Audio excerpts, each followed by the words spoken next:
Number 1. Jim Jones. The story of the People's Temple and its charismatic leader Jim Jones represents one of the most devastating examples of how a religious movement can evolve into a death cult that systematically destroyed hundreds of families and ultimately led to the largest mass murder-suicide in modern history. James Warren Jones was born on May 13, 1931, in Crutchfield, Indiana, to a disabled World War I veteran father and a working mother who struggled to keep the family afloat during the Great Depression. From his earliest years, Jones exhibited an unusual preoccupation with religion and death, reportedly conducting funeral services for small animals and studying different faith traditions with an intensity that unnerved his neighbors. As a young man in the 1950s, Jones became increasingly involved in the Pentecostal church movement in Indianapolis, where he founded what would eventually become the People's Temple in 1955. Initially, the organization attracted attention for its progressive stance on racial integration at a time when much of America remained deeply segregated, and Jones genuinely seemed committed to social justice causes, operating soup kitchens, nursing homes, and free clinics that served Indianapolis's poorest communities. However, beneath this veneer of charitable work, Jones was cultivating absolute loyalty from his followers through a combination of staged faith healings, apocalyptic prophecies, and an insidious system of control that would only intensify over the following 2 decades. By the early 1960s, Jones had become increasingly paranoid, convinced that nuclear war was imminent and that he needed to relocate his congregation to a safer location. He moved the People's Temple to Ukiah, California, in 1965, claiming it was one of the few places that would survive the coming apocalypse,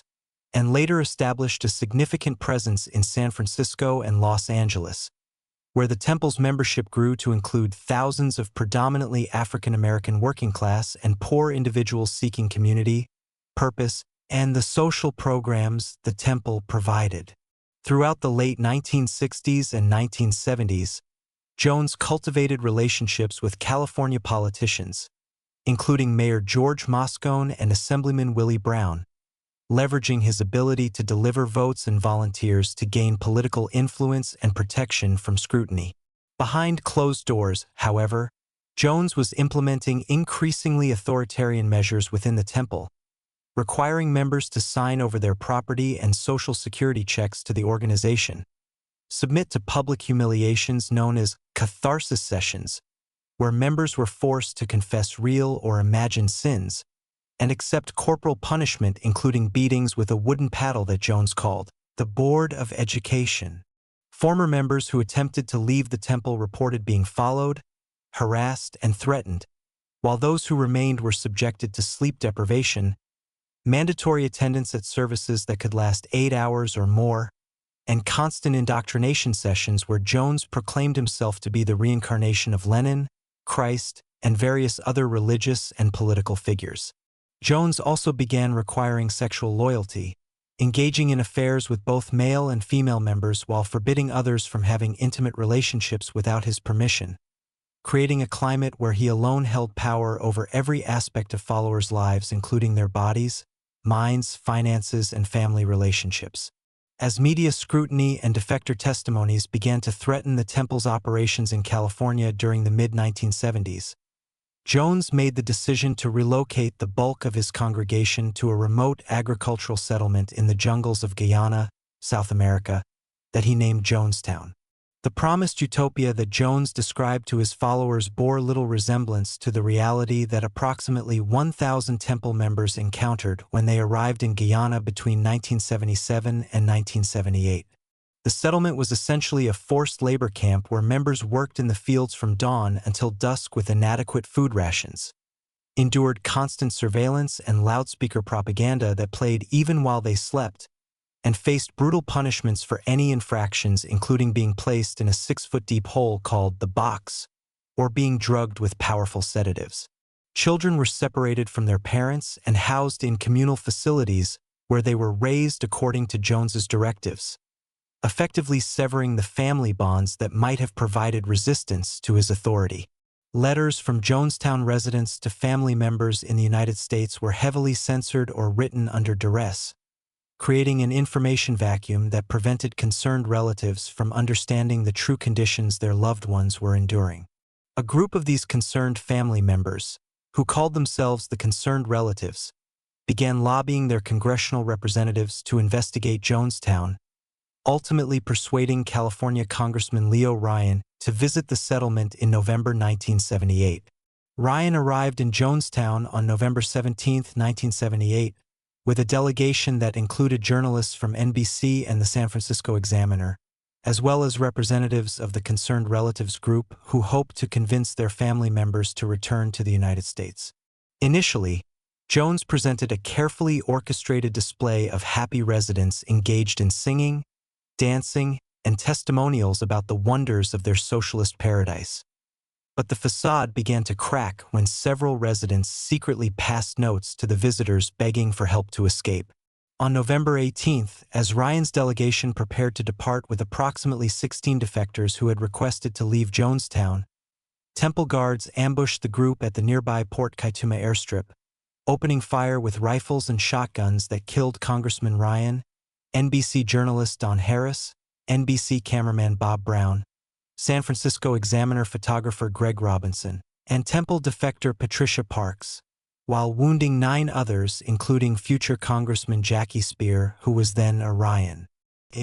Back at Jonestown, Jones gathered the entire community and informed them that the congressman's murder meant that they would all face persecution and that their only option was what he called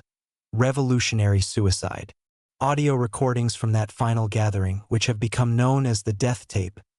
captured Jones's rambling justifications for the mass suicide interspersed with the voices of his followers, including Christine Miller, who questioned whether they had considered all alternatives, only to be shouted down by other members who had been so thoroughly indoctrinated that they argued passionately for their own deaths. Temple members prepared a large metal vat of grape-flavored flavor aid mixed with cyanide,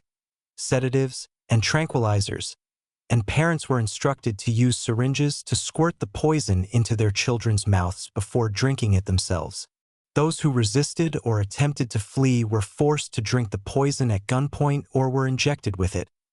as evidenced by the needle marks found on some victims during autopsies. Within hours, 918 people lay dead in and around the main pavilion,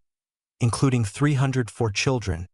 in what remains the largest single loss of American civilian life in a deliberate act until the September 11th attacks. The victims included entire families who had traveled to Guyana together seeking a better life, grandparents and grandchildren lying side by side, and members who had given decades of their lives to Jones's vision only to die terrified and poisoned in a foreign jungle. Jim Jones himself died from a single gunshot wound to the head, with the exact circumstances of his death remaining uncertain as to whether it was suicide or whether one of his inner circle shot him. The aftermath of Jonestown revealed the systematic ways in which Jones had isolated his followers from their families, with many victims' relatives in the United States learning about the massacre through television news reports and then facing the horrific task of traveling to Guyana to identify decomposing bodies in the tropical heat. The mass death also exposed the failures of governmental oversight, as both U.S. and Guyana officials had received warnings about conditions in Jonestown but failed to intervene, and the complicity of some who had accepted Jones's political support while ignoring credible allegations of abuse. The few survivors of Jonestown, including those who had been in Georgetown during the massacre and some who managed to escape into the jungle, carried lifelong trauma and guilt, with many struggling to rebuild relationships with family members who blamed them for joining the temple or questioned why they hadn't left sooner. The Jonestown tragedy fundamentally altered how Americans viewed alternative religious movements and led to increased awareness of cult manipulation tactics, though it also contributed to prejudice against legitimate minority religions and new religious movements. Families torn apart by the People's Temple never fully recovered, as the loss of multiple family members simultaneously, combined with the stigma and incomprehension surrounding cult involvement, created a unique form of grief that was compounded by questions about what they might have done differently to save their loved ones. The case resulted in no traditional criminal trial, as the primary perpetrator, and most of his accomplices died in the massacre, though Larry Layton, a temple member who participated in the airstrip attack, was eventually convicted of conspiracy and aiding and abetting in the murder of Congressman Ryan, serving 18 years in federal prison before being released in 2002. The Jonestown site itself was abandoned and gradually reclaimed by the jungle, while in the United States, families continued to grapple with the reality that their loved ones had been so thoroughly manipulated that many went to their deaths believing they were making a noble sacrifice, a final betrayal that made mourning even more complicated and painful. Number 2. Charles Manson. Charles Manson and the commune he led in the late 1960s created a criminal organization that not only committed some of the most notorious murders in American history, but also systematically destroyed dozens of families by recruiting vulnerable young people, severing their connections to their previous lives, and transforming them into willing participants in violence that would haunt them and their relatives for generations. Charles Millis Manson was born on November 12, 1934, to 16-year-old Kathleen Maddox in Cincinnati, Ohio, and spent most of his childhood and adolescence in and out of juvenile detention facilities and reformatories after his mother, who struggled with alcoholism, proved unable to care for him consistently. By the time Manson was released from federal prison in March 1967 at age 32, he had spent more than half his life in various correctional institutions where he had developed a manipulative personality, studied Scientology and Dale Carnegie's self-help techniques, and learned to play guitar, skills he would weaponize to attract and control followers in the rapidly changing cultural landscape of 1960s California. Arriving in San Francisco during the Summer of Love, Manson quickly recognized that the hippie movement's emphasis on communal living, rejection of mainstream values, and experimentation with drugs and alternative spirituality created perfect conditions for someone with his manipulative abilities to gather devoted followers. He began collecting young women and some men who were drawn to his apparent charisma, his promises of unconditional love and acceptance, and his synthesis of Beatles lyrics, Scientology concepts, biblical prophecy, and his own apocalyptic visions into a rambling philosophy that seemed profound to those under the influence of LSD and other psychedelics that Manson distributed liberally to maintain control. Among his earliest followers were Mary Brunner, a University of Wisconsin graduate working as a library assistant who became Manson's first recruit and would later bear his child, Lynette Squeaky who came from a middle-class family and would remain one of Manson's most devoted adherents even decades later, and Patricia Krenwinkel, whose parents' divorce had left her feeling lost and vulnerable when she encountered Manson in 1967. These young women, along with Susan Atkins, Leslie Van Houten, and others who would join what became known as the Manson Family, were systematically isolated from their biological families through a combination of physical distance. As Manson moved the group to remote locations,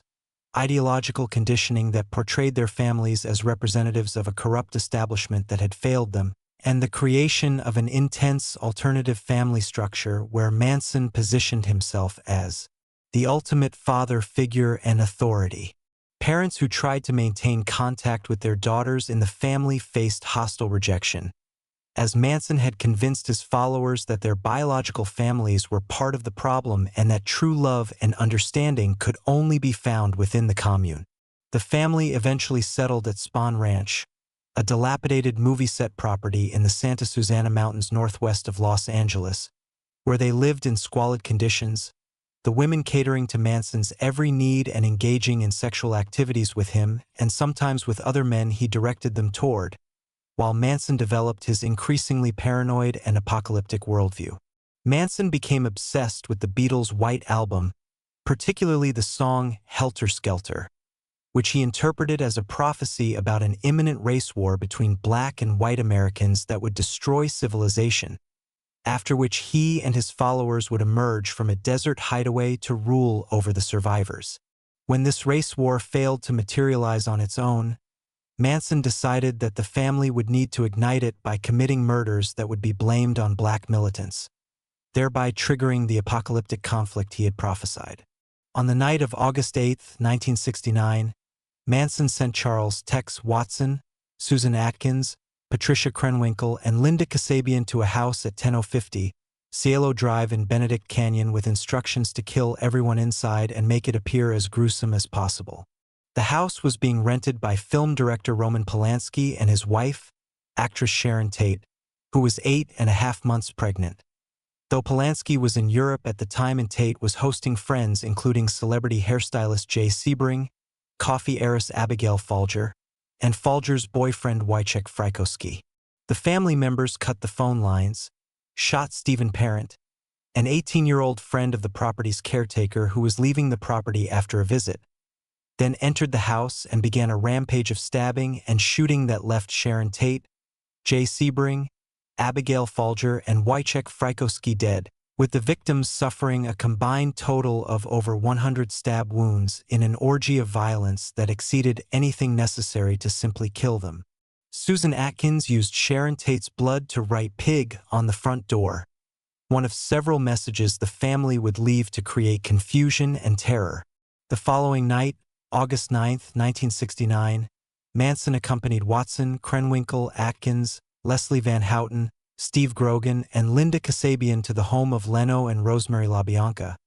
a wealthy couple who lived in the Los Feliz neighborhood of Los Angeles. Manson entered the house first, tied up the LaBiancas, and then sent in Watson, Krenwinkel, and Van Houten to kill them while he returned to the car with the others, distancing himself from the actual murders in a pattern that would make prosecution more difficult. Leno LaBianca was stabbed 12 times and had the word "war" carved into his abdomen, while Rosemary LaBianca suffered 41 stab wounds, and the killers used the victim's blood to write phrases including "death to pigs," "rise," and "Helter Skelter," deliberately misspelling the Beatles reference. The murders shocked Los Angeles and the nation, particularly as details emerged about the victims and the savage nature of the crimes. But initially investigators had no clear suspects and the connection between the Tate and LaBianca murders was not immediately apparent. The case broke open when Susan Atkins, who had been arrested on unrelated charges, began boasting about the murders to her cellmates, providing details that led to her identification as a suspect and eventually to the arrest of Manson and other family members. The trial that began in June 1970 became a media spectacle, with Manson and his co-defendants behaving bizarrely in court, including Manson carving an X into his forehead that he later modified into a swastika, the female defendants singing songs and making threats, and young women from the family who had not been charged with murders maintaining a vigil outside the courthouse, shaving their heads and carving X's into their foreheads in solidarity with Manson. The prosecution, led by Deputy District Attorney Vincent Bugliosi, presented a case that depicted Manson as a master manipulator who had used sex, drugs, and psychological control to transform his followers into killers willing to commit murder on his command,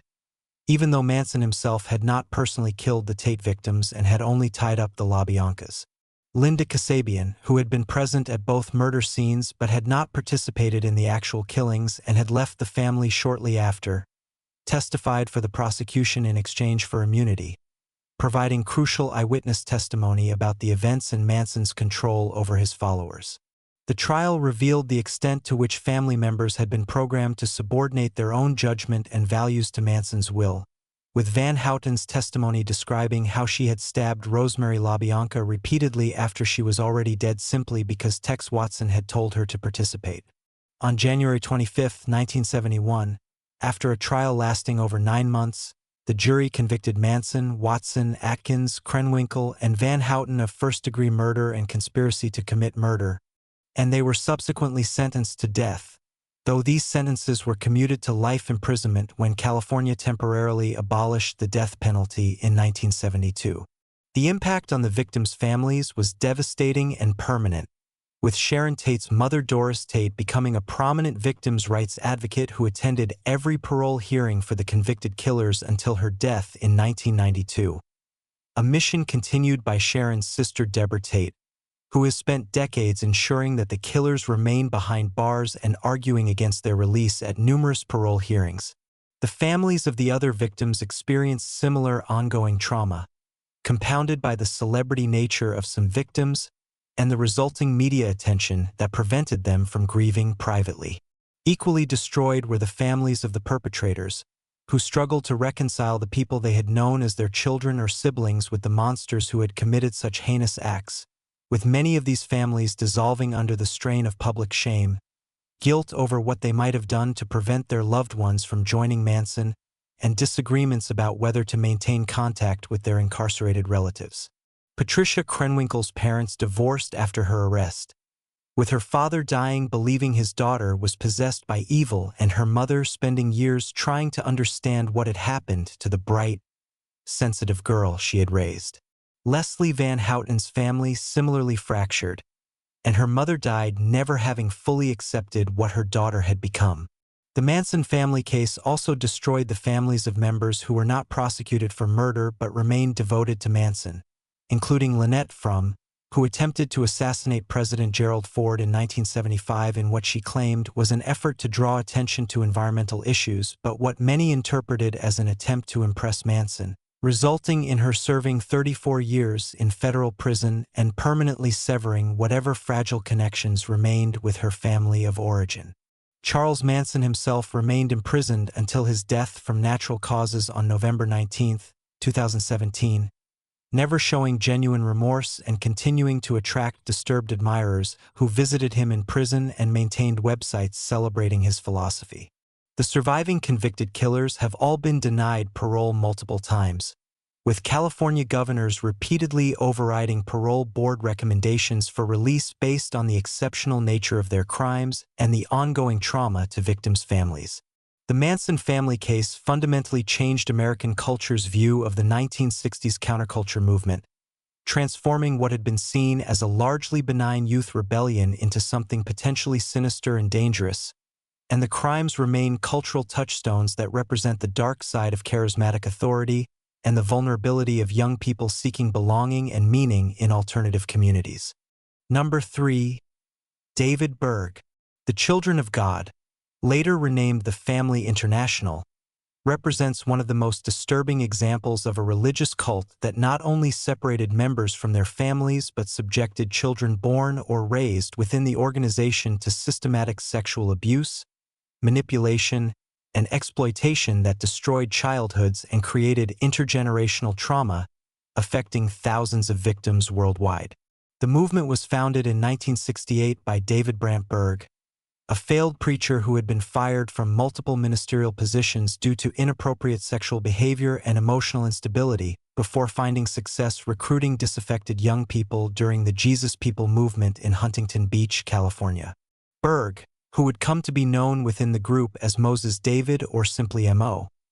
initially attracted followers with a message that combined evangelical Christianity with radical rejection of mainstream society, communal living arrangements, and an emphasis on demonstrating God's love through personal relationships, which in practice meant that Berg encouraged sexual freedom within the community while maintaining strict control over all other aspects of members' lives. From the beginning, Berg implemented policies designed to separate converts from their biological families, whom he referred to as systemites, and characterized as agents of Satan who would try to pull believers away from God's true path. And members were encouraged to cut off contact with parents, siblings, and other relatives who did not join the movement or who expressed concerns about the increasingly authoritarian structure Berg was creating. The organization grew rapidly throughout the early 1970s, establishing communities across the United States and eventually expanding internationally to countries including Mexico, Argentina, Brazil, and various European nations, with membership reaching approximately 10,000 at its peak during the late 1970s and early 1980s. Berg himself went into hiding in 1970, communicating with his followers exclusively through thousands of letters called MO letters that contained his teachings, prophecies, and increasingly bizarre sexual doctrines that he claimed were divine revelations, but which served primarily to justify his own predatory behavior and create a culture where sexual abuse could flourish unchecked. In the mid-1970s, Berg introduced a practice called Flirty Fishing or FFing, which required female members to engage in sexual relationships with potential converts and donors as a form of evangelism and fundraising. a policy that forced women to essentially work as prostitutes while telling them they were doing God's will, and which resulted in unknown numbers of children being conceived with fathers who had no knowledge they had offspring in the cult. The true horror of the children of God became apparent in its treatment of the approximately 10,000 children who were born into or raised within the organization between the late 1960s and the mid-1990s,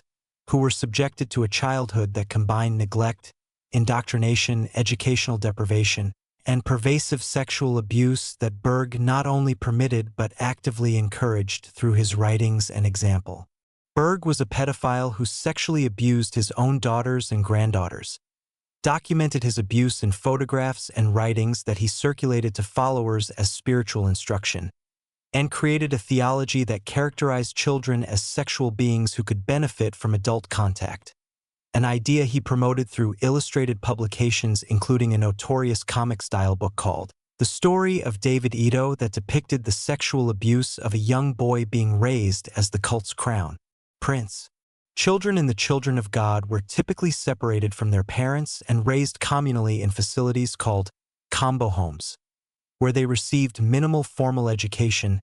spent hours each day memorizing Berg's writings and performing songs and dances for fundraising purposes, and were subjected to brutal corporal punishment including being beaten with wooden paddles or rods for infractions as minor as questioning doctrine or expressing desire to see their parents. The systematic sexual abuse of children within the organization was pervasive and institutionalized, with adult members taught that engaging in sexual contact with children was spiritually beneficial, that children initiated such contact and desired it, and that conventional society's prohibition against child sexual abuse was a satanic deception designed to repress natural love, all concepts that Berg promoted explicitly in his writings and that created an environment where hundreds, if not thousands of adults became perpetrators of abuse they otherwise might never have committed. Survivor testimonies and investigations by law enforcement in multiple countries revealed patterns of abuse, including adults engaging in sexual acts with children as young as 2 or 3 years old, teenagers being forced into sexual relationships with much older members,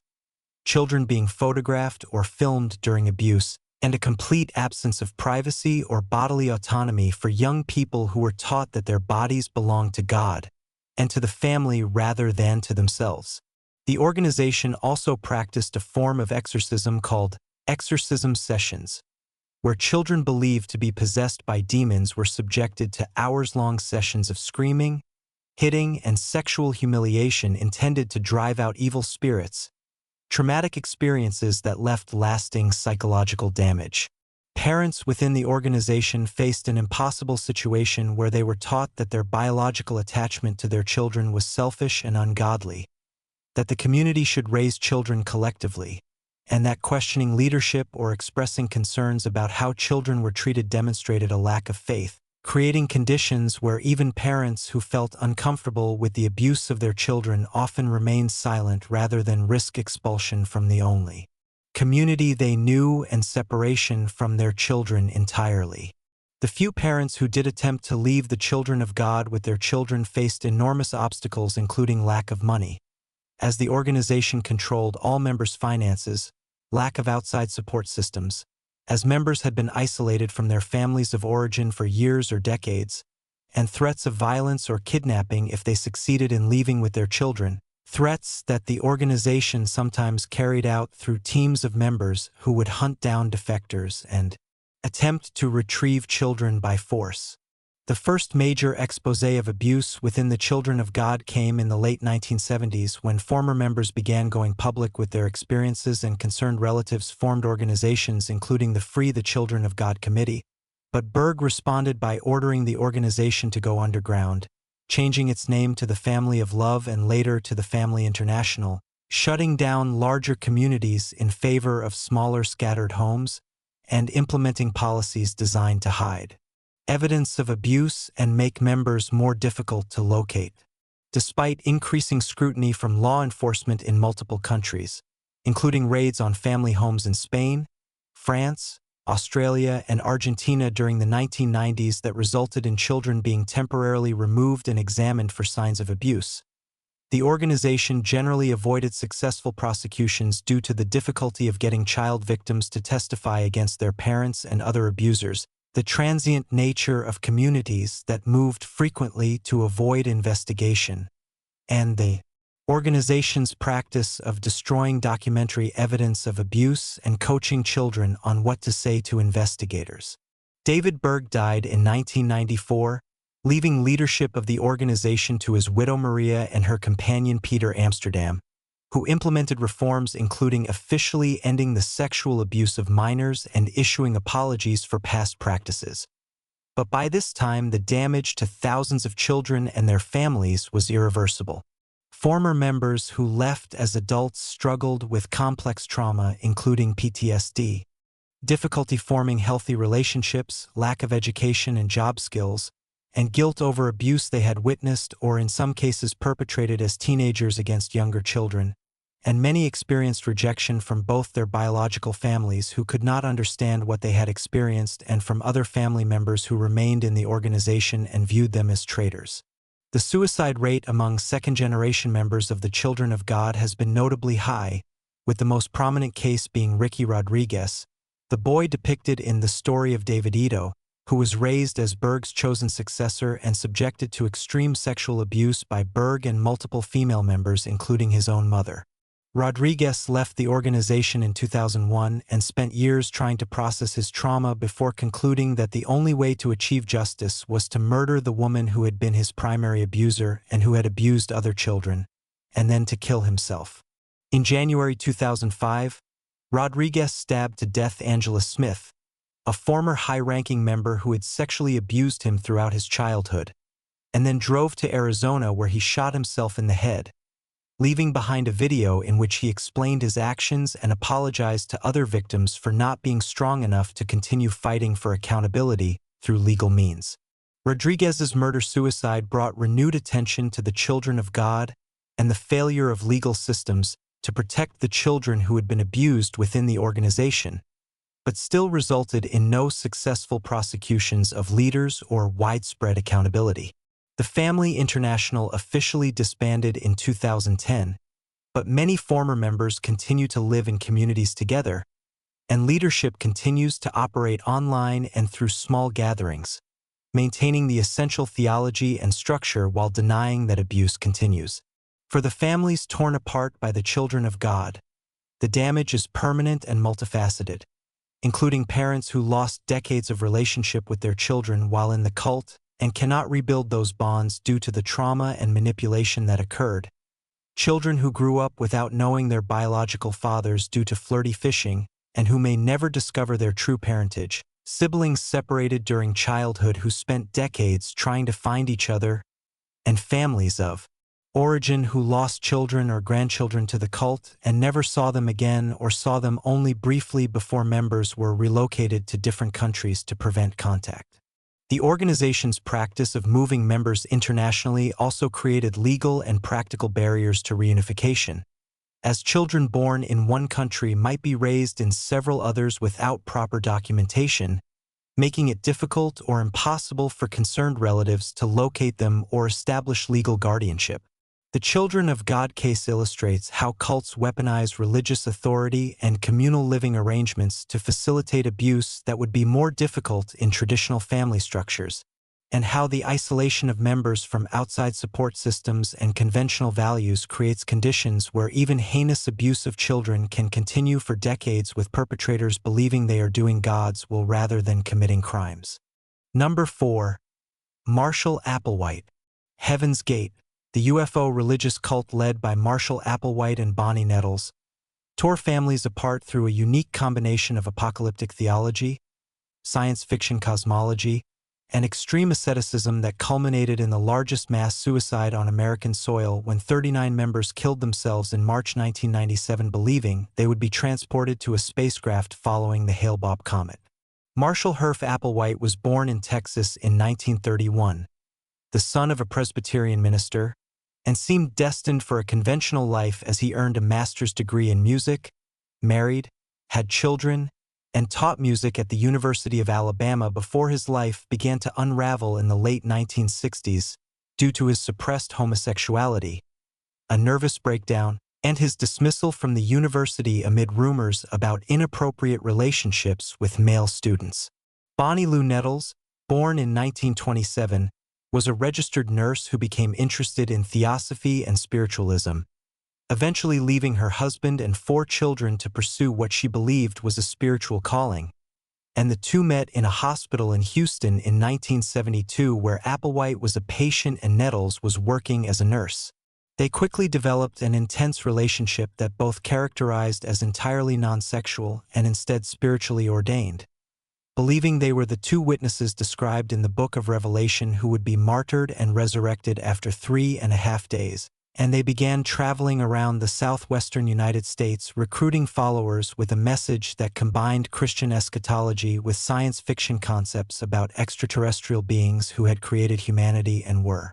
now returning to take select individuals to the next level of existence beyond human form. Initially calling themselves the Two and later Bo and Peep,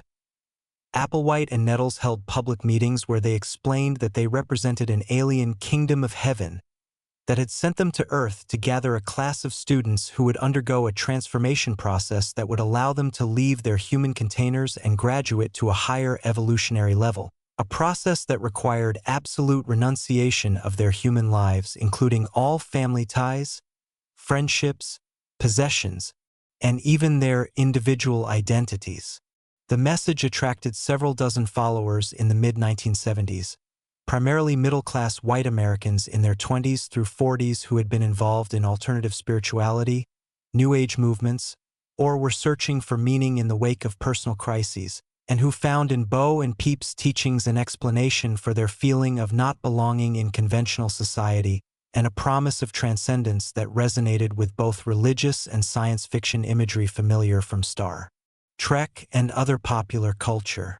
The group lived communally in a series of campgrounds and rented houses, with members required to sever all contact with their families of origin, donate all their possessions to the group, adopt new androgynous names typically consisting of 2 syllables ending in ody, such as Junity or Lavati, and follow increasingly strict rules governing every aspect of daily life, including what they ate, how they dressed, when they could speak, and how they interacted with one another. Bo and Peep taught that human bodies were merely temporary containers or vehicles for the soul, which they called the mind or the spirit,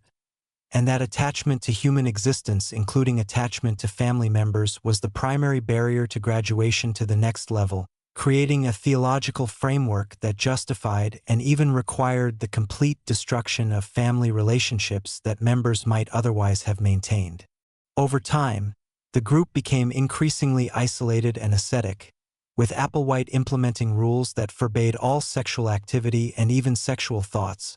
required members to travel and work in pairs for accountability, and eventually led 8 male members, including Applewhite himself, to undergo voluntary castration to eliminate sexual desire and make themselves more androgynous in preparation for their transformation into genderless alien beings.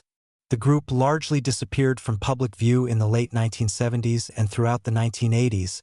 supporting themselves through web design services and other technical work that members performed anonymously, emerging occasionally to recruit new members through public meetings but generally maintaining extreme secrecy about their location and activities. When Bonnie Nettles died of cancer in 1985, it created a theological crisis for the group because she had prophesied that she and Applewhite would be martyred and physically resurrected, not die of a disease, and Applewhite resolved this contradiction by teaching that Nettles had chosen to leave her body early and was now in the spacecraft waiting for the rest of them to follow. Throughout the 1990s, as internet technology became more accessible, Applewhite became convinced that the next level was providing signs that the window for graduation was closing and that the class needed to prepare for their final exit from their human containers. And the group created a website called Heaven's Gate where they posted their beliefs and recruitment messages, attracting a small number of new members but primarily serving as a public record of their theology. The arrival of the Hale-Bopp comet in late 1996 and early 1997, combined with unfounded rumors circulating on the internet that an alien spacecraft was following the comet, provided Applewhite with the sign he had been waiting for: and he convinced his followers that the spacecraft piloted by Nettles had arrived to collect them and that they needed to exit their human vehicles to board it. In March 1997, the 39 members of Heaven's Gate who remained committed to the group began a carefully orchestrated mass suicide at the mansion they were renting in Rancho Santa Fe, California, an affluent suburb of San Diego. Over 3 days, members died in shifts, with each group mixing phenobarbital with applesauce or pudding, washing it down with vodka, placing plastic bags over their heads to ensure death, and lying down on their beds or bunks dressed in identical black clothing and new Nike shoes, with purple shrouds covering their bodies. The members who died in later shifts had removed the plastic bags from those who had died earlier, creating the eerie tableaus that sheriff's deputies discovered on March 26, 1997, when a former member who had received videotaped goodbyes from the group alerted authorities. The dead ranged in age from 26 to 72 and included both longtime members who had been with the group for over 20 years and newer recruits who had joined within the previous few years, all convinced that they were not committing suicide but rather consciously exiting their earthly vehicles to continue their existence at a higher level of reality. The discovery of the mass suicide shocked the nation and created enormous trauma for the families of the deceased, many of whom had not heard from their loved ones in years or even decades due to the group's policy of severing family ties,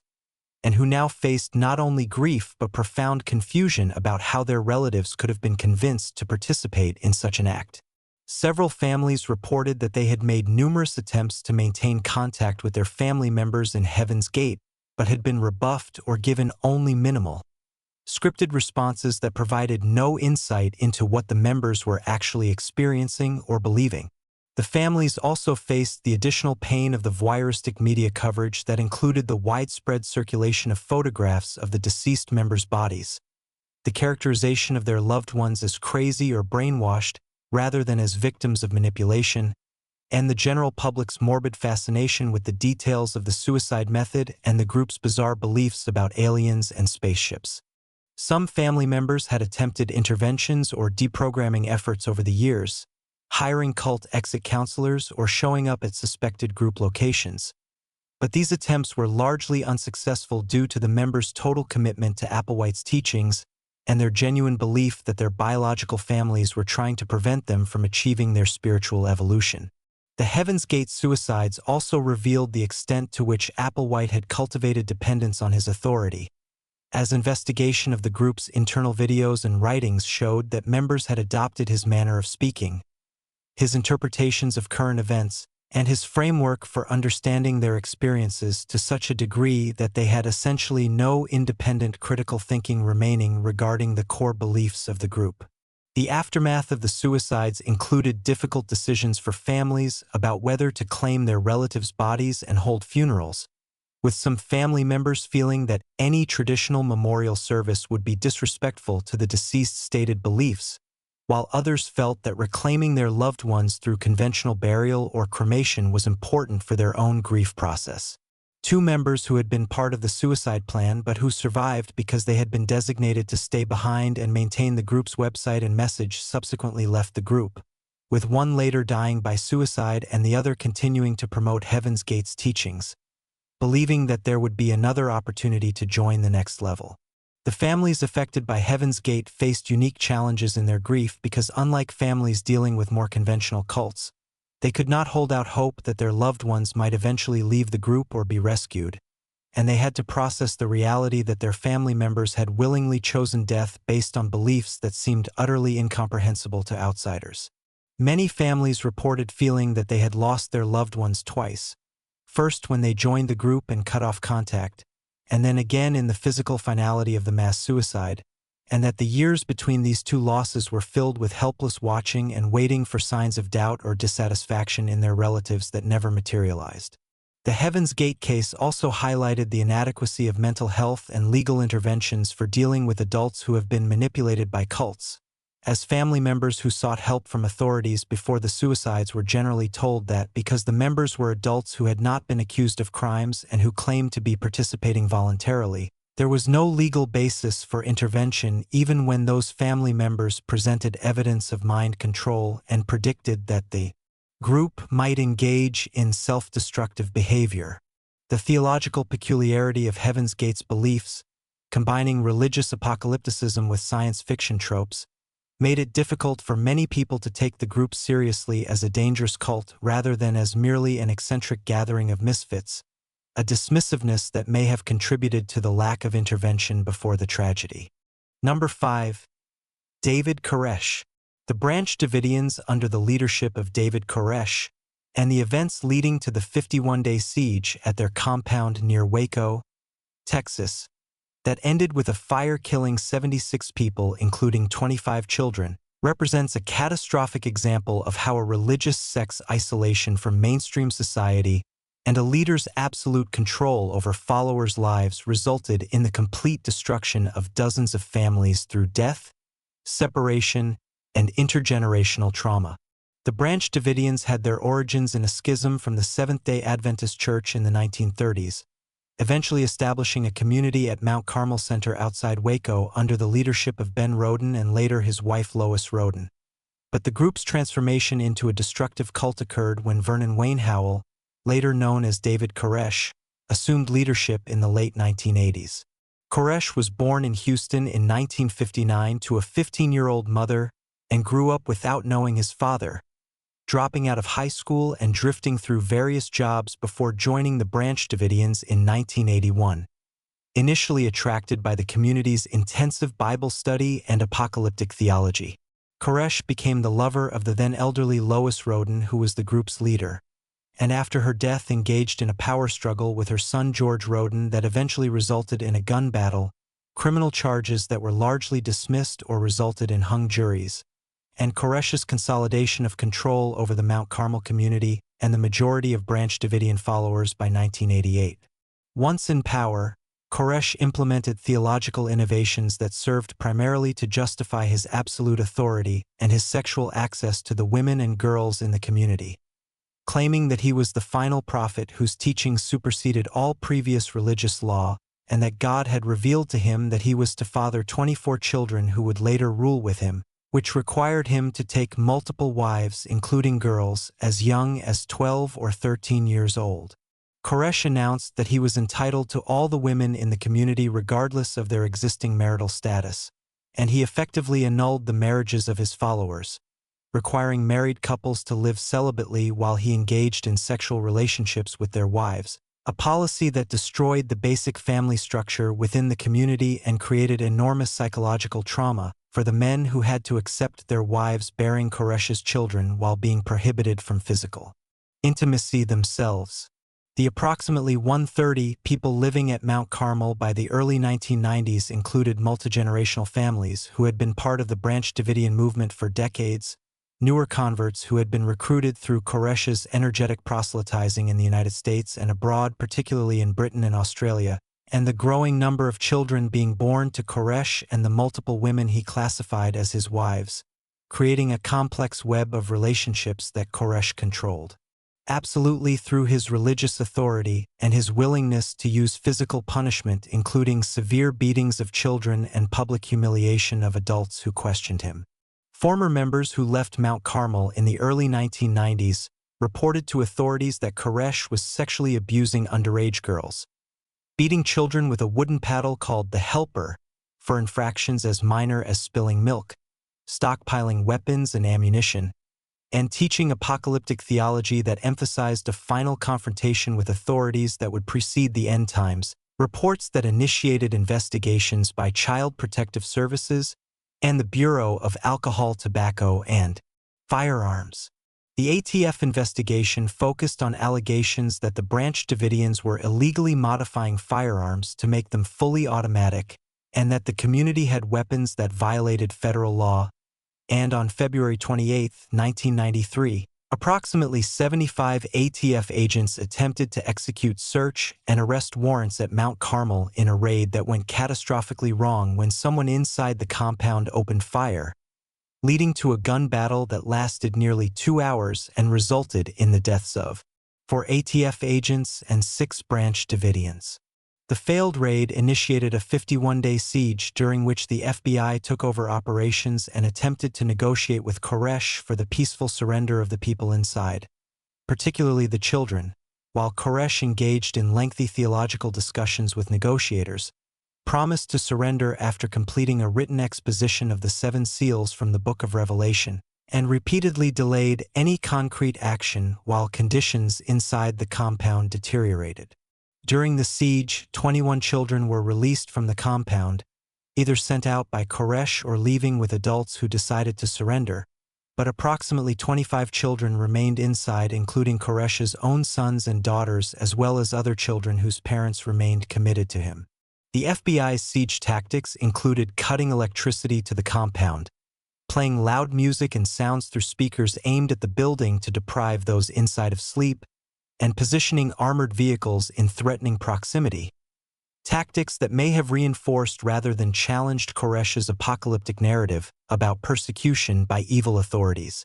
On April 19, 1993, after receiving approval from Attorney General Janet Reno based on FBI claims that children were being abused inside and that the situation was deteriorating, federal agents began inserting CS gas into the compound using armored vehicles that punched holes in the building's walls, with the stated goal of making conditions so uncomfortable that those inside would be forced to exit. Approximately 6 hours after the gas insertion began,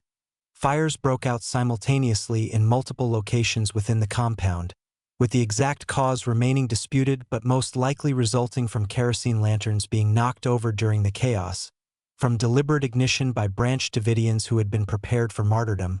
or from a combination of both factors, and the fires spread with extraordinary speed through the wooden building that had been made more flammable by the CS gas, and the holes torn in walls that created chimney effects. 76 people died in the fire or from gunshot wounds, including David Koresh, who appears to have been shot in the head either by himself or by an associate, 25 children ranging in age from a few months to 13 years old, and many of the women who had been Koresh's wives and the mothers of his children who died alongside their offspring. 9 people escaped from the compound during the fire, some badly burned, and they provided accounts of the final moments inside, including claims that some members had been shot to prevent them from fleeing, that others had been overcome by smoke before they could exit, and that the fire spread so rapidly that those in certain parts of the building had no chance of escape. The Waco siege and its fiery conclusion became one of the most controversial events in American law enforcement history, with extensive debate about whether the initial ATF raid was necessary or properly executed, whether the FBI's siege tactics were appropriate, whether the decision to use CS gas on a compound known to contain children was justified, and whether the government bore responsibility for the deaths that occurred when the building burned. For the families of the Branch Davidians who died, the trauma was compounded by multiple factors, including the horrific manner of death by fire, the vilification of their relatives in much media coverage that portrayed all the Branch Davidians as brainwashed fanatics or willing participants in abuse rather than as victims of Koresh's manipulation, and the difficulty of recovering and identifying bodies that had been badly burned, with some families waiting months for forensic identification, and the return of remains. The children who were released during the siege or who escaped the fire faced their own trauma, including separation from parents who died in the fire, placement with relatives who may have had minimal prior relationship with them or into the foster care system, survivor's guilt, and the challenge of processing both their experiences of abuse under Koresh and the loss of their community and family members in the fire. Some families were torn apart by disagreements about the Branch Davidians, with relatives who had tried for years to convince loved ones to leave the group feeling vindicated but also guilty about whether they could have done more, while other family members who were Branch Davidians themselves or sympathetic to the group blamed the government entirely for the deaths and maintained that their relatives had been martyred for their faith. The 9 survivors who escaped the fire were arrested and several were eventually tried and convicted of voluntary manslaughter and weapons charges in connection with the deaths of the ATF agents during the initial raid, serving prison sentences ranging from 5 to 40 years, though appeals and legal challenges eventually reduced some of these sentences. The broader Branch Davidian community fragmented after Waco, with some members continuing to believe in the essential correctness of Koresh's teachings while others recognized the destructive nature of his leadership, and a few small groups claiming to represent the true continuation of the Branch Davidian faith continue to exist today. The Waco siege had lasting effects on American society beyond the immediate victims, contributing to the growth of anti-government militia movements that viewed the incident as proof of federal tyranny, directly inspiring Timothy McVeigh's bombing of the Oklahoma City Federal Building exactly 2 years later on April 19, 1995, that killed 168 people, and fundamentally changing how law enforcement approaches standoffs with armed religious groups. For families torn apart by the Branch Davidians and the Waco siege, the healing process was complicated by the public nature of the tragedy, the political controversy that prevented clear consensus about accountability, and the loss of multiple family members simultaneously in circumstances that made closure difficult, with annual remembrances at the Mount Carmel site serving as focal points for ongoing grief, anger, and efforts to understand how charismatic authority, apocalyptic belief, and government force could combine to produce such a devastating outcome. Number 6. Shoko Asahara. Aum Shinrikyo, the Japanese doomsday cult led by Shoko Asahara that perpetrated the deadly Tokyo subway sarin gas attack in 1995, systematically destroyed families through recruitment of highly educated young people who were isolated from their relatives,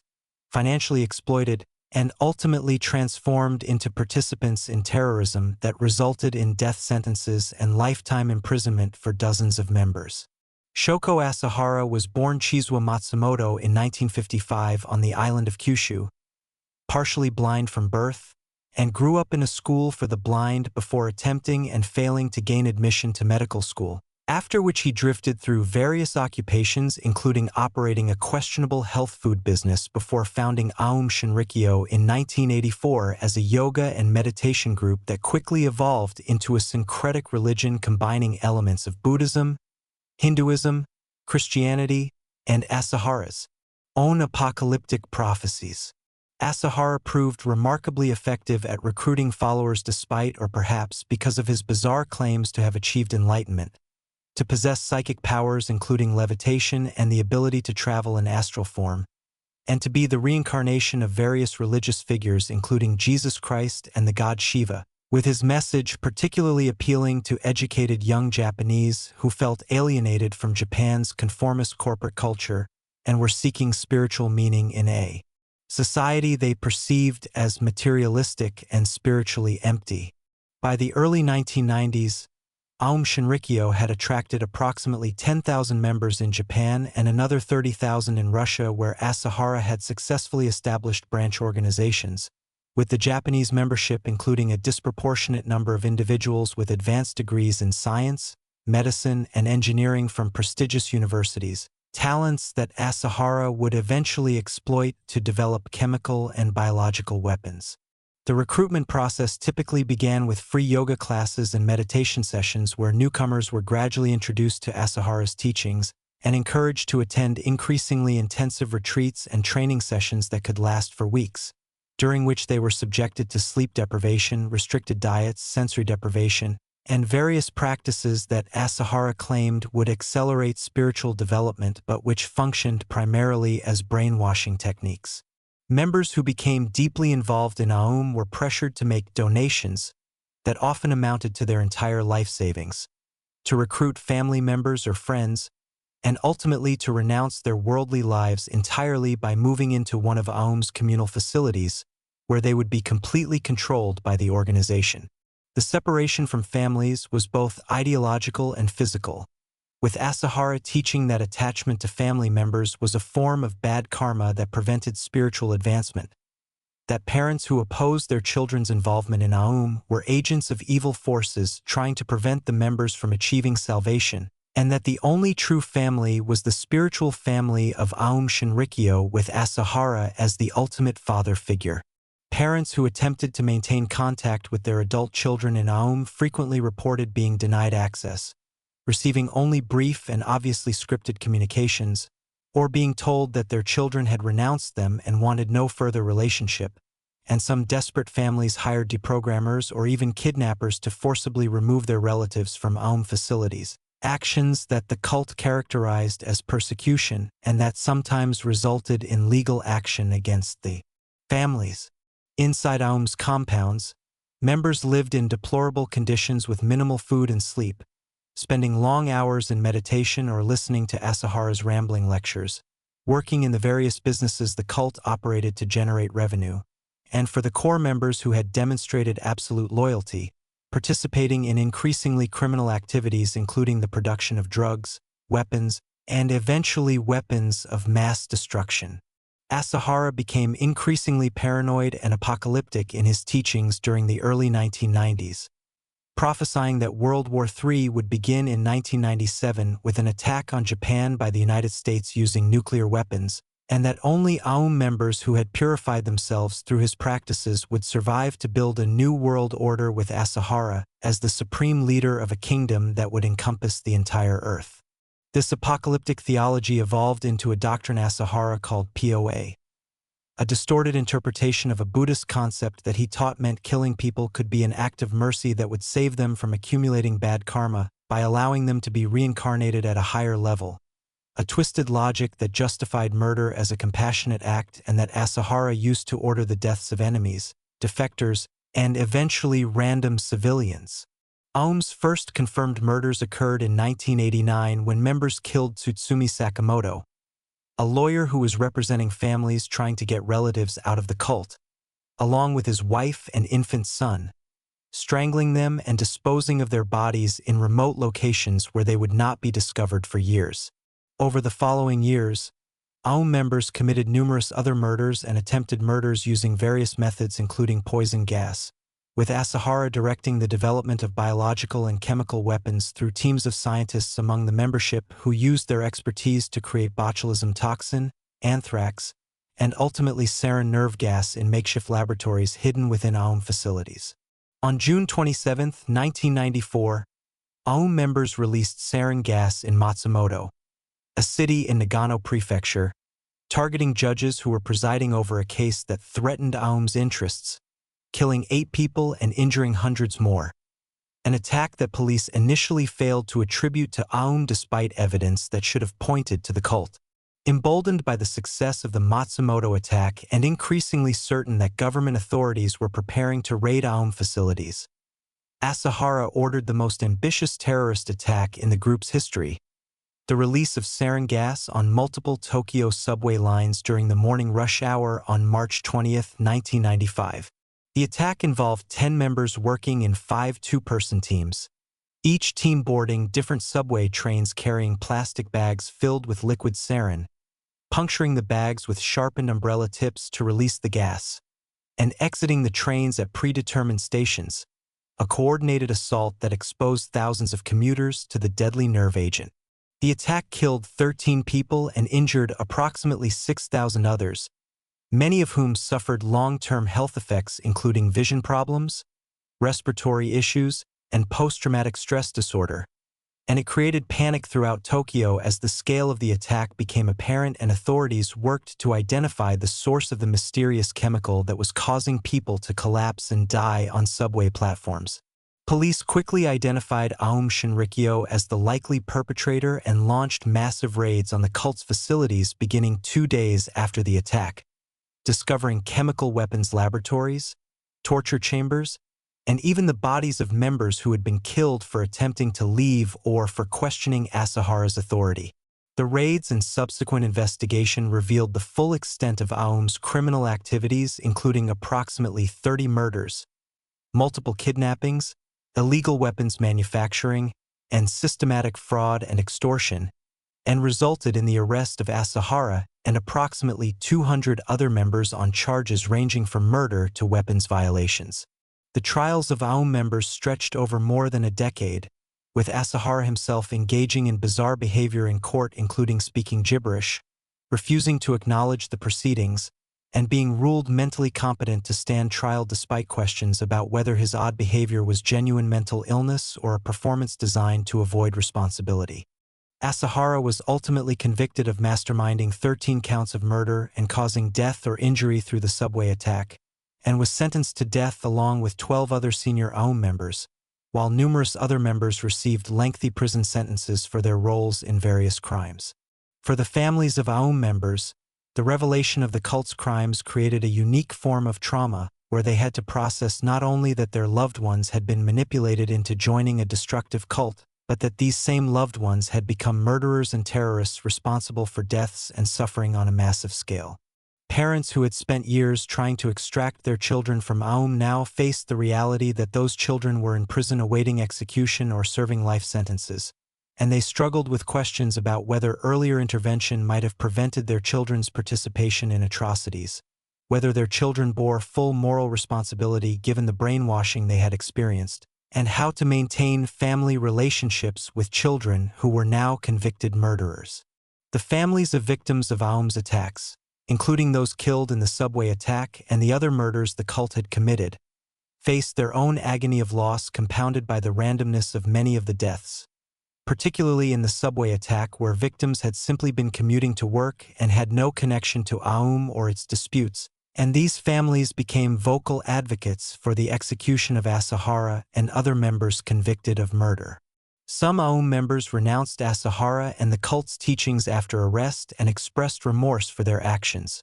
providing valuable testimony about the internal workings of the organization and the methods Asahara used to control followers. But others remained devoted to Asahara even in prison, continuing to believe that he was a divine figure who had been persecuted by evil forces and that the violence AUM had committed was justified defensive action against persecution. The execution of Asahara and 6 other AUM members on July 6, 2018, followed by the execution of 6 more members on July 26, 2018, brought a form of closure to the AUM saga more than 2 decades after the subway attack. But for many families, the executions reopened old wounds and raised difficult questions about justice, redemption, and responsibility. Some families of executed members maintained that their relatives had been victims of Asahara's manipulation and should not have been executed, while families of AUM's victims generally supported the executions as appropriate punishment for heinous crimes. The remnants of AUM Shinrikyo continued to exist under new names including Aleph and Hikari no Wa, with several hundred members maintaining some version of Asahara's teachings though officially renouncing violence.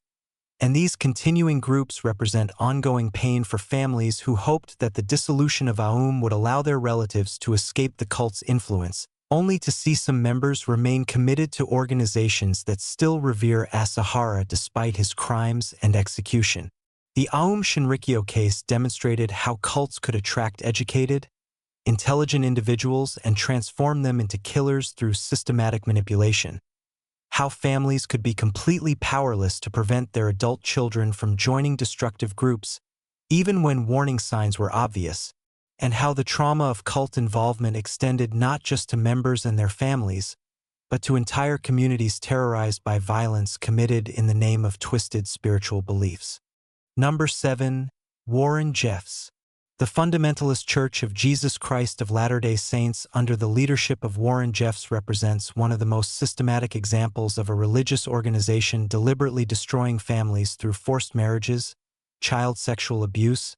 and the expulsion of boys and young men to eliminate competition for the limited number of females available as plural wives to the elite men in the sect. The FLDS split from the mainstream Church of Jesus Christ of Latter-day Saints in the early 20th century when the mainstream church renounced polygamy, with the fundamentalist faction continuing to practice plural marriage and establishing isolated communities in the adjacent border regions of Utah and Arizona, particularly in the towns of Short Creek, which later became Colorado City, Arizona, and Hilldale, Utah. For decades, the FLDS operated relatively openly under the leadership of successive prophets who arranged marriages and determined which men would be permitted to take multiple wives.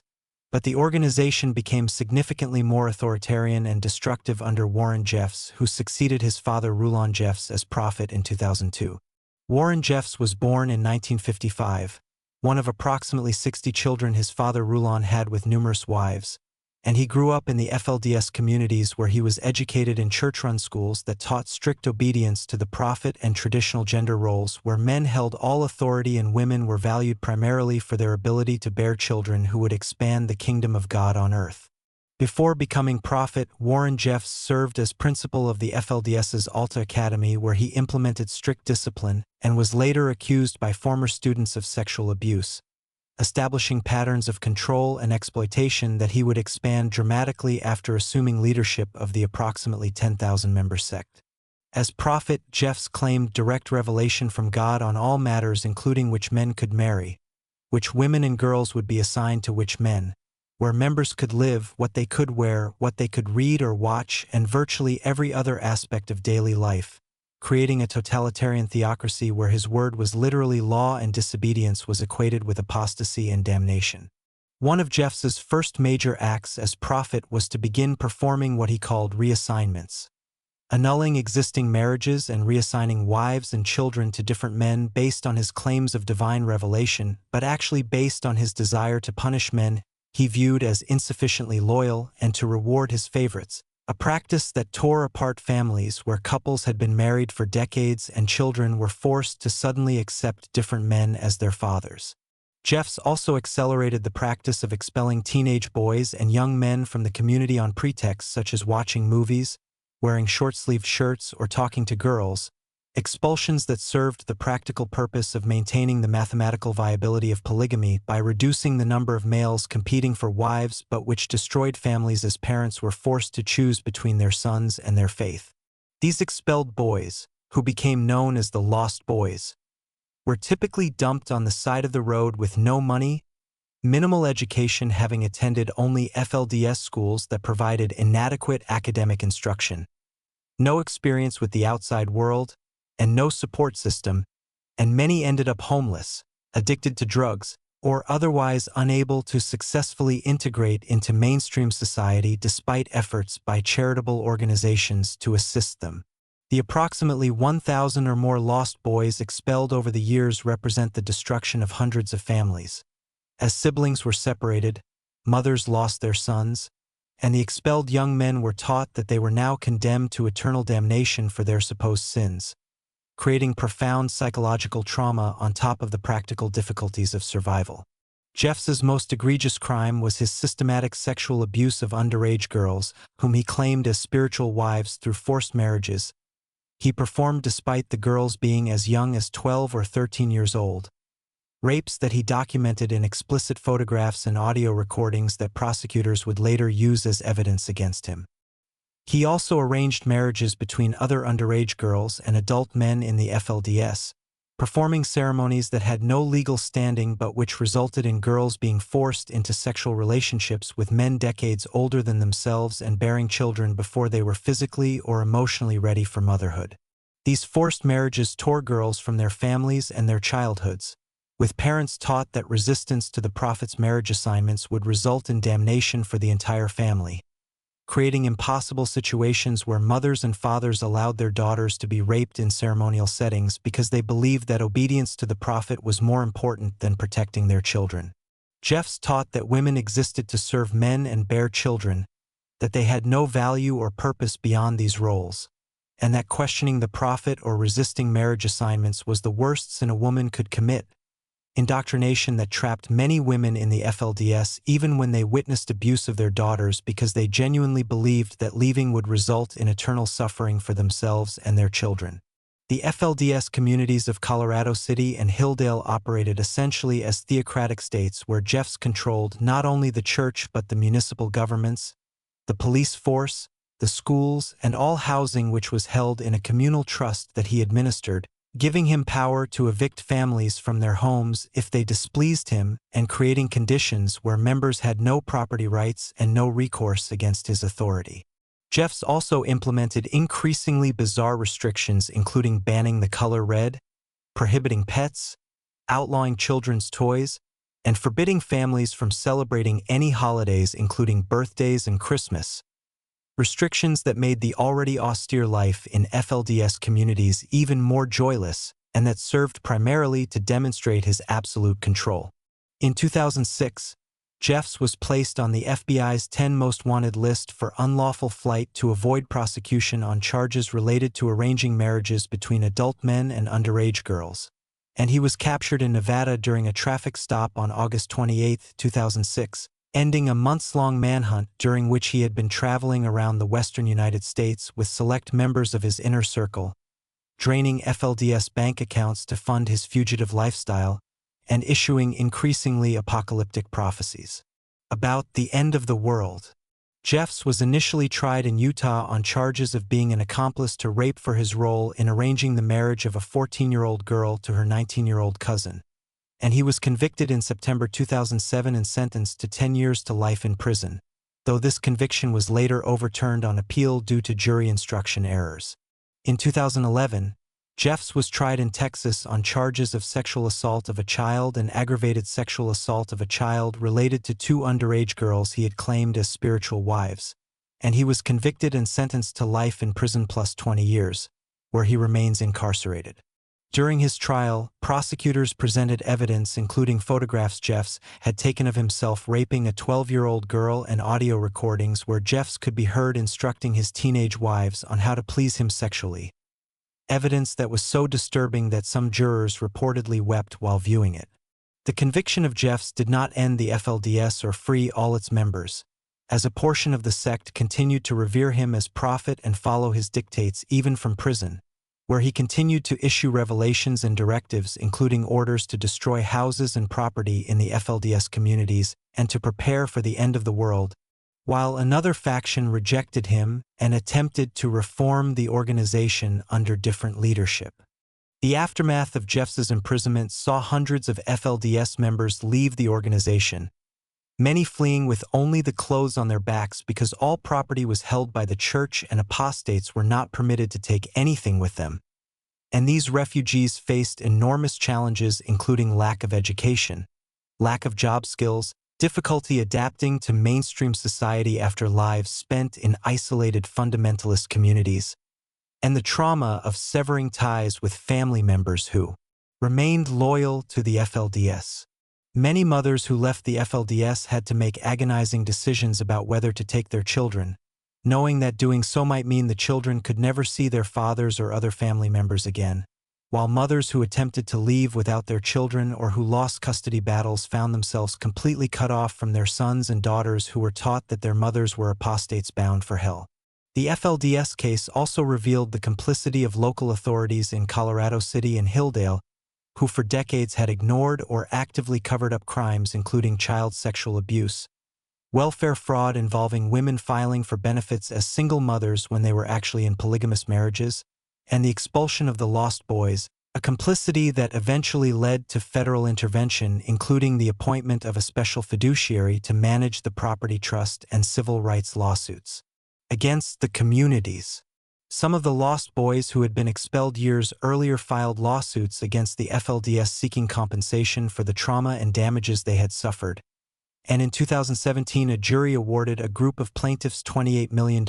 in a case that detailed how they had been thrown away by their families and community for the convenience of maintaining polygamy for the privileged elite. Families torn apart by the FLDS under Warren Jeffs include those destroyed by the reassignment of wives and children to different men, the expulsion of boys and young men, the forced marriages of underage girls to adult men often resulting in those girls being estranged from their parents, and the division of families when some members left the FLDS while others remained committed to it, divisions that in many cases have proven permanent due to the FLDS teaching that apostates are irredeemable, and that faithful members must shun them completely. The multi-generational nature of FLDS membership means that some families have experienced trauma across multiple generations, with grandparents who joined the fundamentalist movement passing down participation to their children who then raised their own children in the FLDS, creating situations where escaping the organization means severing ties not just with parents or siblings, but with entire extended family networks of dozens or even hundreds of people. The case continues to evolve, with some former FLDS members working to help others escape and adjust to life outside the sect,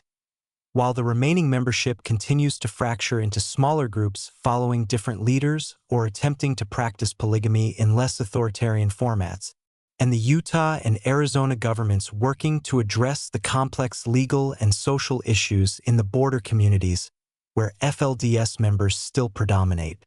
Number 8. Keith Raniere. NXIVM, pronounced NXIVM, was presented to the public as a personal development and professional coaching organization but functioned as a cult that systematically destroyed families through manipulation, coercion, and the creation of a secret society within the group that branded women and exploited them sexually while isolating them from anyone who might help them escape. The organization was founded in 1998 by Keith Raniere, a man who claimed to be one of the smartest people in the world based on a purportedly near-perfect IQ score, and who developed a curriculum of courses and workshops that he claimed could help people overcome psychological limitations and achieve their full potential through a methodology he called rational inquiry. Raniere's co-founder was Nancy Salzman, a trained nurse and practitioner of neurolinguistic programming who lent professional credibility to NXIVM and helped develop its courses, which were marketed to professionals, actors, and wealthy individuals seeking self-improvement and personal growth. NXIVM's initial hook was a 5-day intensive workshop called Executive Success Programs, or ESP, that cost several $1,000s and employed techniques borrowed from large group awareness training seminars, including Landmark Forum, combining psychological exercises, group discussions, and Raniere's philosophy, which he presented as scientifically based wisdom that could help people identify and overcome the limiting beliefs and emotional patterns that prevented success and happiness. The workshops were designed to create emotional breakthroughs where participants would have cathartic moments of self-realization, which generated intense loyalty to NXIVM and to Raniere personally, and successful participants were encouraged to take additional, increasingly expensive courses, to recruit friends and family members to take the initial workshops, and for the most committed to move to the Albany, New York area where NXIVM was headquartered and become full-time members of the organization. NXIVM's separation of members from their families occurred gradually and systematically, beginning with the teaching that people who questioned or opposed NXIVM were operating from their own psychological limitations and suppressions that prevented them from recognizing the value of the work, framing any criticism from family members or friends as evidence of those people's own problems rather than as legitimate concerns about NXIVM. Members were taught to examine their emotional reactions to criticism through a process NXIVM called exploring the issue, which in practice meant that if a member's parent expressed concern about the money they were spending on courses or the time they were investing in NXIVM, the member was supposed to examine why their parents' concern triggered them rather than considering whether the concern might be valid, a circular logic that isolated members from outside perspectives. For members who moved to Albany and became part of NXIVM's inner circle, the separation from family became physical and temporal as well as ideological, with people working long hours for NXIVM's various business ventures, often for little or no pay, attending frequent workshops and meetings, and being available to Raniere at all hours for mentoring sessions or explorations that could go late into the night. NXIVM also implemented a policy it called breach,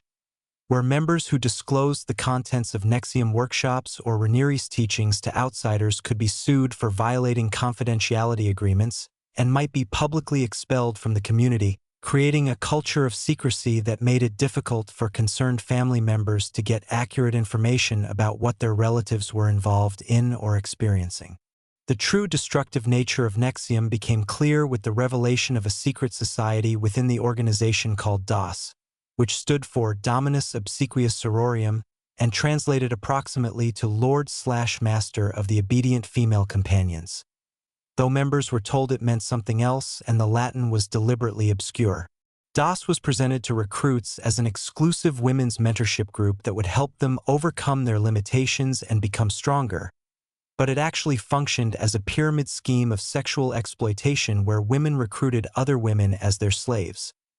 with each slave required to provide collateral, which could include nude photographs, videos of them making false confessions to crimes or describing family secrets, or signed letters containing damaging statements that could be released if the woman tried to leave DOS. The collateral was explicitly designed to ensure compliance through blackmail, and women in DOS were required to follow orders from their masters without question. orders that included maintaining extremely restrictive diets of less than 1,000 calories per day, being available for sex with Raniere at any time, recruiting new slaves by telling them about the group but not revealing that Raniere was the ultimate master at the top of the pyramid, and participating in branding ceremonies where they were held down while a cauterizing pen was used to burn Raniere's initials into their pelvic region. The branding ceremonies were filmed, creating additional compromising material that could be used to ensure silence, and women were told that the brand was a symbol of the elements or some other innocuous meaning rather than being told they were being literally branded as Raniere's property. DOS members were systematically isolated from family and friends through requirements that they limit contact with anyone not approved by their master, that they end relationships including marriages if ordered to do so,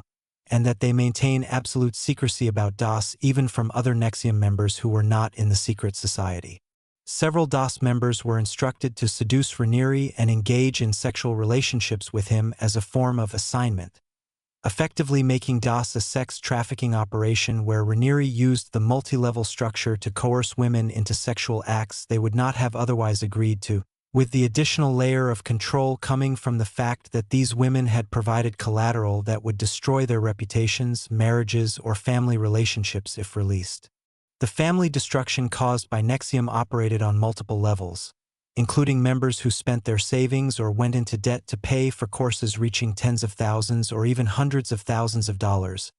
members who were estranged from parents or siblings who expressed concerns about the organization, and DOS members who were specifically ordered to distance themselves from family members who might notice their extreme weight loss or other signs of abuse and ask questions. The case of India Oxenberg, daughter of actress Catherine Oxenberg, illustrates the particular pain of families torn apart by NXIVM, as Catherine watched her daughter become increasingly involved in the organization starting when India was 19 years old, recruited by a longtime family friend who was herself a NXIVM member. Despite Catherine's efforts to convince India to leave, including hiring deprogrammers, providing information about Raniere's history of manipulation and his previous failed multi-level marketing schemes, and publicly speaking out about NXIVM in hopes of generating pressure on the organization, India remained committed and eventually became part of DOS, where she was branded and sexually abused by Raniere. Catherine spent years working with journalists, former NXIVM members, and eventually federal authorities to build a case against Raniere and the organization, driven by her determination to rescue her daughter and other women from DOS. An effort that required her to accept that her daughter might not speak to her for years and might view her as an enemy until she could break free from NXIVM's influence. The case against NXIVM broke open when former DOS member Sarah Edmondson went public about the branding in late 2017, speaking to the New York Times and providing evidence that led to federal investigations, and when other former members, including actress Kristen Kruk and Battlestar Galactica actress Nikki Klein, came forward with information about the organization's practices. Though Klein remained loyal to Raniere and defended him even through his trial and conviction. In March 2018, federal authorities arrested Raniere in Mexico, where he had fled after learning about the investigation, charging him with sex trafficking, forced labor conspiracy, racketeering, and other crimes, and subsequently arresting Nancy Salzman, her daughter Lauren Salzman, who had been a key DOS recruiter, and several other high-ranking NXIVM members who faced their own charges related to the conspiracy. The trial in 2019 featured testimony from multiple DOS members describing the coercion they had experienced, the collateral they had provided, the brandings they had endured, and the sexual acts Raniere had coerced them into performing, testimony that was deeply traumatic for the witnesses to provide and for their families to hear, particularly for parents who had to listen to descriptions of how their daughters had been manipulated and abused. Raniere was convicted on all counts in June 2019 and sentenced to 120 years in federal prison. While Nancy Salzman received a 42-month sentence, Lauren Salzman received time served and 5 years probation, and other co-conspirators received varying sentences based on their level of involvement and cooperation with prosecutors. The families torn apart by NXIVM faced complex paths toward healing after Raniere's conviction,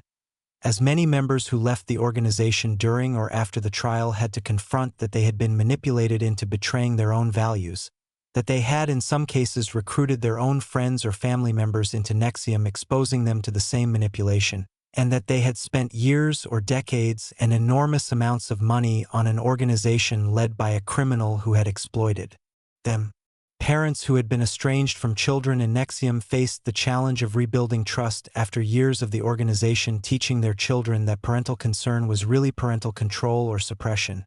and after the parents had sometimes taken aggressive steps like deprogramming attempts that the children had experienced as violations, even if they later understood those steps were motivated by love. India Oxenberg, who left NXIVM after Ranieri's arrest and gradually came to understand the extent of the abuse she had experienced, wrote a book describing her experience and worked with her mother Catherine on a documentary about their family's ordeal, a collaboration that helped them repair their relationship but that also required India to publicly disclose traumatic details about her time in DOS and her abuse by Ranieri. Some families could not be fully repaired, as certain members remained loyal to Ranieri even after his conviction, maintaining websites and social media accounts defending him and claiming he was wrongfully prosecuted, and refusing contact with family members who accepted the legal outcome or who had testified against him. The financial damage NXIVM caused to families extended beyond course fees to include members who had invested in NXIVM-related business ventures that collapsed after the organization's exposure, members who had taken out loans or mortgages to fund their NXIVM involvement, and the enormous legal fees some families incurred trying to extricate their relatives from the organization or later dealing with the aftermath of their involvement. The NXIVM case demonstrated how a cult could hide in plain sight as a legitimate business, how educated, accomplished people could be gradually manipulated into accepting abuse through incremental escalation of demands and exploitation of their commitment to self-improvement, and how the drive to separate members from family and other outside influences is central to maintaining cult control because families who maintain strong bonds and open communication are much harder for cult leaders to fully dominate.